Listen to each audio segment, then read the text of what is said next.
بسم اللہ الرحمن الرحیم۔ سورہ تحریم کے فضائل۔ سورہ تحریم قرآن مجید کی 66 نمبر سورت ہے۔ اس میں 12 آیات اور 2 رکوع ہیں۔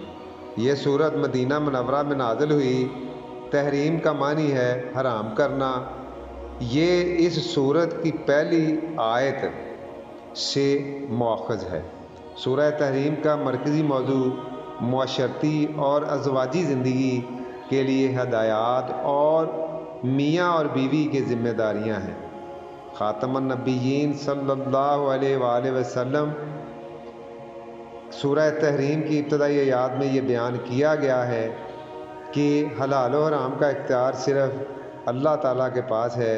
نبی کریم صلی اللہ علیہ وآلہ وسلم کو ہدایت فرمائی گئی ہے کہ اللہ تعالیٰ کے حلال کی ہوئی چیزوں کو اپنے لیے حرام نہ ٹھہرائیں۔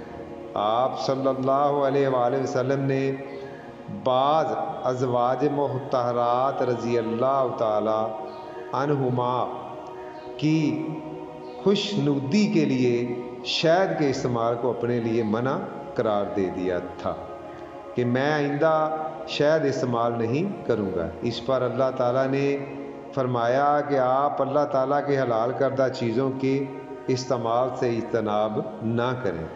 اس صورت مبارکہ میں اہل ایمان کو حکم دیا گیا ہے کہ وہ اپنے اہل و عیال کی تربیت کی ذمہ داری پوری کریں تاکہ وہ آگ سے بچ جائیں۔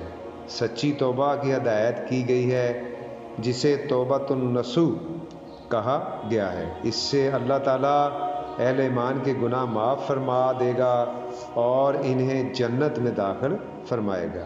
اہل ایمان سے خطاب اور ان کے لیے نعمتوں کا تذکرہ کرنے کے بعد کفار کے ساتھ دنیاوی معاملات اور آخرت میں ان کے انجام کا ذکر ہوا ہے۔ نبی کریم صلی اللہ علیہ وآلہ وسلم کو مخاطب فرماتے ہوئے یہ حکم دیا گیا کہ کفار و منافقین سے جہاد کیجیے اور ان کے ساتھ سختی سے پیش آئیں۔ ان کا آخری ٹھکانہ دوزخ ہے۔ سورت کے آخر میں 4 خواتین کا تذکرہ کیا گیا ہے۔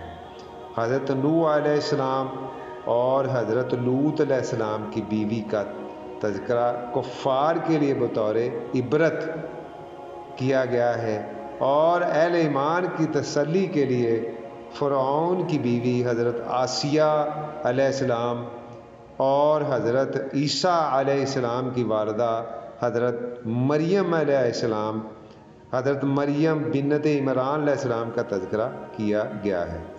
اللہ ہمیں قرآن مجید پر عمل کرنے کی توفیق عطا فرمائے۔ آمین۔ السلام علیکم۔